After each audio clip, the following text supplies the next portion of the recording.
both sides here. Chris in front there. Jack, wondering about your game connection with Aidan today. What was clicking with that? And when Nick was out, what changed with the offense? How was it different?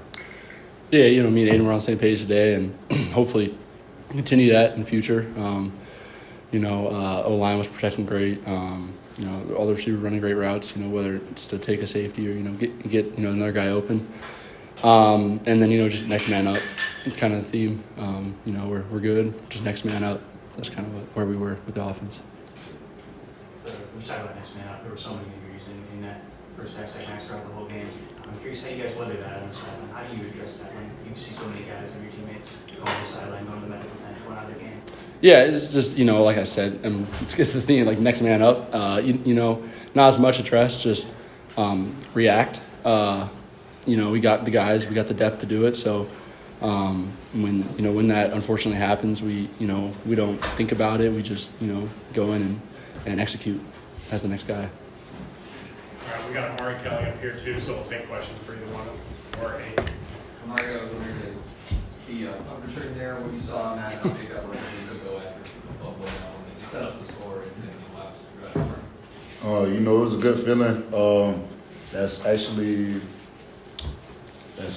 actually like my fourth ever punt return. So it feels good. Good having my teammates out there blocking for me, and everybody trusting me back there.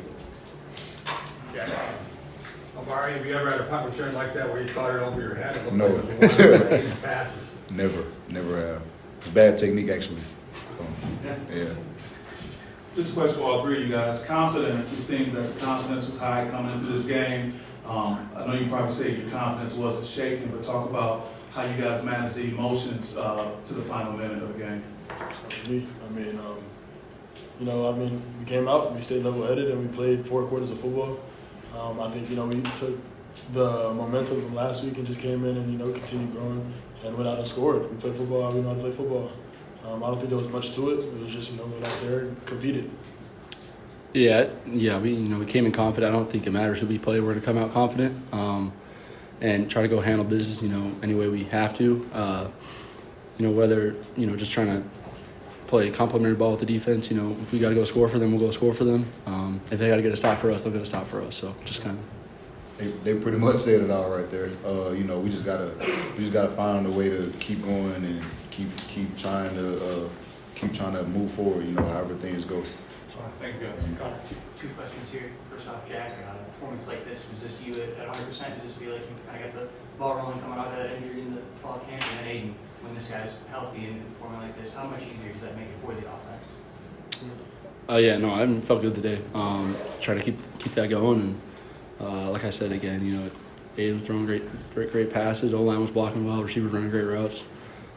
So just kind of keep that rolling. I just wish we could have the end zone today, some more. But at the end of the day, he's hooping. It is what it is. He's going out there and playing his hardest, no matter how he feels. So he's going out there and playing. No matter what he got to do, he's doing his job. So it makes life a lot easier. You have receivers, and you have tight end, running backs that can do it all. So it's just it's a big part of our game. Rico. And just talk about, I guess, a little bit more about your connection with Jack today, and leading up to this week, did you guys see that in the film that he was going to be open, and then after that, also talk about the Masunas touchdown?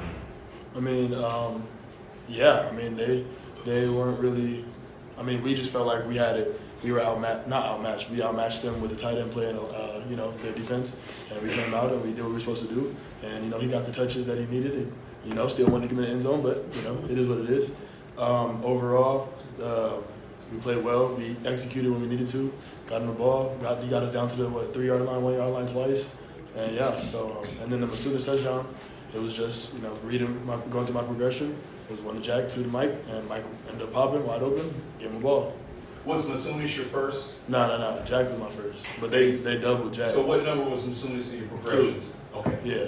Thanks. Mm-hmm. Aidan, the big plays with your legs again. Is that kind of a cheat code for this offense? And Yes. It is. Is that right? Yes. And when you don't have Nick in there, how do the looks change? They don't. I mean, you still have guys out there. We still have guys that they need to cover, and yeah, I mean, it doesn't change anything. We just next man up. Normally, though, they have a lot of double coverage and they're doing things with Nick, right?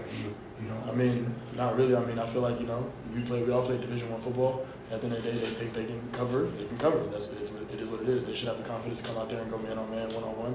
And if they do, then we come out and we try to execute as best as we can. And Nick wasn't out there, and they did the same thing. They came out in the same defense they were already playing, and did the same stuff. We just executed a little bit better in the second half. Chris? Kind of along those lines, when you do have guys that go down, one after another, you have Kai go out, you have Luke go out, how do you kind of keep the offense moving it on track? Next man up. I mean, you have to have that mentality, There should be no fall off from starters to backups. It is what it is. Things are going to happen in the game of football. Injuries happen, people get banged up, and it's always going to be next man up. It's really what it is. We have to have the same mentality every week, and if you're coming out and you're playing, you just play hardest and go out there and compete. Hey, I'm right here in the front. A lot of talk about guys going down. I want to talk about you going up and attempting hurdle attempts. And kind of what your guys' reaction to that was. Yeah, I explained it, bro. I explained it to all of them. No, I explained it. We told him not to do that again. I'm not gonna try it again, but Thank you. Will you? maybe. No. But so I mean, we watch film. We watch tendencies and we see things. And the guy that I try to jump over, he usually tackles low, and I expected a low tackle. He did not go low, and that's just what happened. So I'm gonna watch more film next time. Just learn from me, bro. Yeah, we're just glad he held onto the ball. Aidan, right here, I'm wondering, when you guys get the big game right at halftime there, you hurry up to the line and end up getting the flag. Were you trying to spike it there, or were you trying to run a play? Trying to spike it. Okay. But dude was holding Jack. Y'all saw that, right? Nobody saw that? This dude pushed Jack? All right, I just want to make sure everybody saw it. How important was it still to get 4-point difference versus 7? I know Yeah, we were just trying to get in the locker room. We were trying to get points regardless. We just tried to clock it. We could have called the timeout. We'll talk about it. Yeah. Things happen. It is what it is. Still, I think we still end up with points anyway. We got a field goal out of it, so I'm not really tripping. But yeah, we just tried to clock it, get on the ball, spike it, and then come and run another play or kick a field goal. We got points, so can't complain. All right, we'll wrap with Connor here. I wanted to ask about that, like getting the points out of that. I know it was a tighter game than most probably expected going into this, but sort of that urgency in the sense that having to execute deep into the game. I mean, where do you guys sort of gel with this performance against an FCS team with where this is? I mean, we don't treat anybody different. We talk about it all the time. Respect all, fear none. Everybody's nameless, faceless opponent. That's what it is. We come out and we play football against whoever's in front of us that day. We see everybody as an obstacle of achieving our bigger goal, and they were an obstacle, and we got through it today. So, yeah. All right, guys, appreciate it. Thank you. Thanks, guys. Oh, green.